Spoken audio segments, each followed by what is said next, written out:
శ్రీకృష్ణ. ఆండాల్ తిరువడిగలే శరణం. ఈరోజు కూడా విశేష పాసురం, 17వ పాసురం.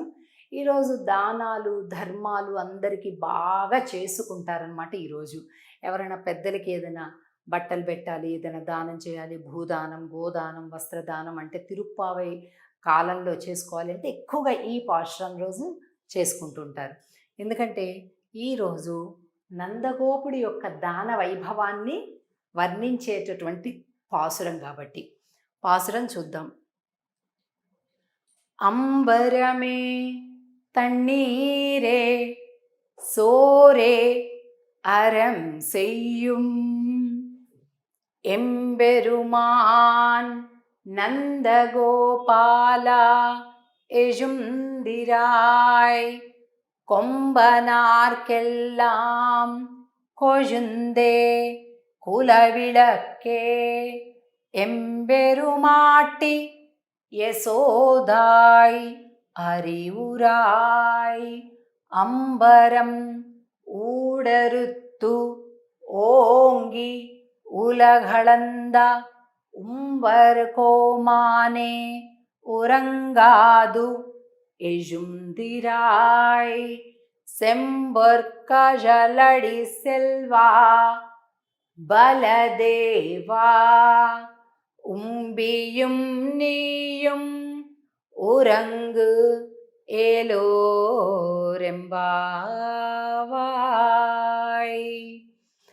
ఈరోజు పాశ్రంలో అంబరమే తన్నీరే సోరే అంటే అంబరం అంటే వస్త్రం, తన్నీరే అంటే నీళ్లు, సోరే అంటే అన్నం. ఈ మూడు కూడా అనంతంగా దానాలు చేసినటువంటి ఓ నందగోపాల అని కీర్తిస్తున్నారు. చాలామందికి సందేహం వస్తుంది, నందగోపుడి దానాలు ఎక్కడ వినలేదేంటి అని. అంటే శ్రీకృష్ణుడు ఎప్పుడైతే అశ్వములకు నీళ్ళనిచ్చాడో కురుక్షేత్రంలో, బ్రాహ్మణ పత్నులకి అందరికీ కూడా అన్నాన్ని ఇచ్చాడో, ఆ గోప బాలకులందరికీ బ్రాహ్మణ పత్నుల దగ్గర నుంచి యజ్ఞానికి చేసినటువంటి ఆహారాలన్నీ తీసుకొని తన స్నేహితులకు అన్నదానం చేశాడో, అలాగే ద్రౌపదికి వస్త్రదానం చేశాడు. ఇవన్నీ శ్రీకృష్ణుడివే కదా. అంటే శ్రీకృష్ణుడిలో ఈ గుణాలు ఉన్నాయంటే తండ్రి అయినటువంటి నీలో ఉన్నవే కదయ్యా అని చెప్తున్నారు నందగోపుడితోటి. ఈ పాశ్రంలో నలుగురిని నిద్ర మేలుకొలుపుతూ కనిపిస్తారు. ఇప్పటిదాకానేమో 15వ పాశ్రం వరకు కూడా గోపికల నిద్ర మేలుకొలుపుతారు. 16వ పాశ్రంలో నందగోపుడి భవనాన్ని చేరారు.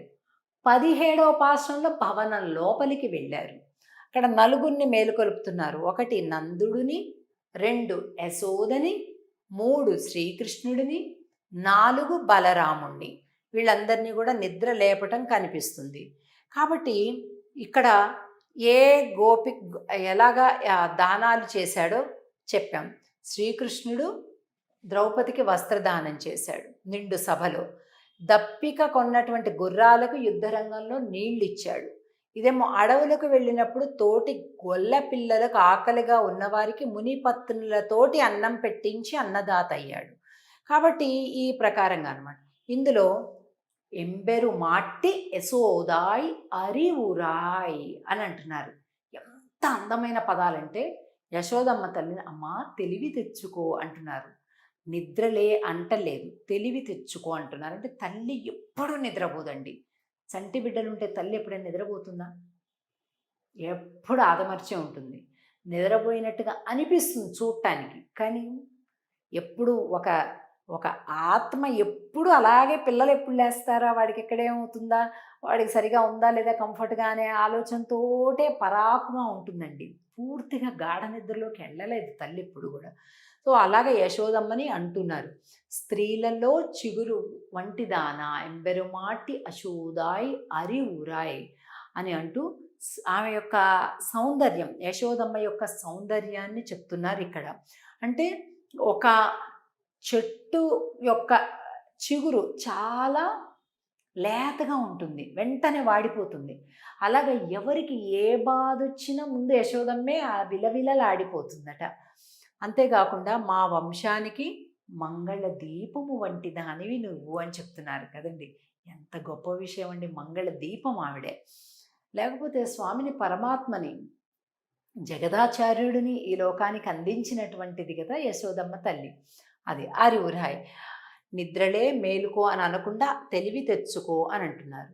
నందుడిని యశోదని పిలిచేసిన తర్వాత ఇంకొక అడుగు చూస్తే ఏం కనిపించింది? సెంబుర్కజలడి సెల్వా బలదేవా ఉంబియుంని. ఇది యశోదమ్మ నిద్ర మేలుకొలుపుతున్నారు ఇక్కడ ఈ చిత్రంలో యశోదమ్మ వారిని. అలాగే ఇక్కడ నందుడిని, మొదట నందుడిని నిద్ర మేలుకొలిపారు. ఆ మంచాలు 4 లైన్‌గా ఉన్నట్టున్నాయి ఆ హాల్‌లో.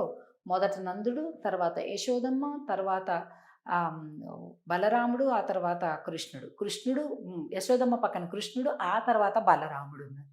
సో, ఇలాగ నందగోపుడి యొక్క దానాలు, ధర్మాలు చేస్తున్నట్లుగా ఈ చిత్రంలో చూడొచ్చు మనం.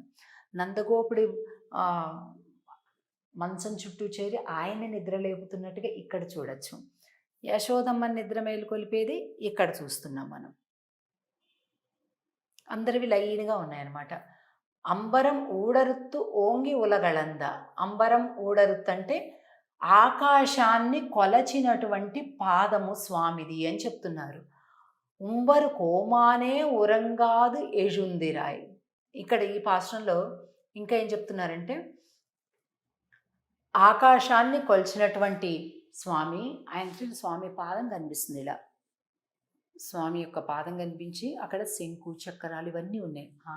ఎందుకంటే బలరాముడు కృష్ణుడు నిండా కప్పేసుకున్నారు, పైనుంచి కనిపించట్లే. అందుకని పాదాలు కనిపిస్తున్నాయి, చిన్న చిన్న పాదాలు. అబ్బా, ఇదిగో ఇది కృష్ణుడి పాదం. స్వామి లేస్తావా? ఆయన లేవలేవు. ఇంకొద్ది పక్కకి వెళ్ళారు, అక్కడ ఆయన పాదం కనిపిస్తుంది, బలరాముడి పాదం ఇక్కడ దాకా కనిపించింది. బలరాముడి యొక్క పాదానికంట ఇట్లా కాలికి మంచి పెద్ద బంగారపు కడియం ఉందంట. ఇది బలరాముడి పాదం కాబట్టి ఇది బలరాముడు అని గుర్తుపట్టారట. ఒక్కసారిగా ఆనందం అయిపోయింది వీళ్ళకి. ఎందుకు తొడిగారో తెలిసిన? బంగారపు కడియం ఊరికే చేయించుకున్నారు, తొడిగారు కాదు. బలరాముడు ఈ నందవ్రజానికి వచ్చిన తర్వాత కృష్ణుడు వచ్చాడు.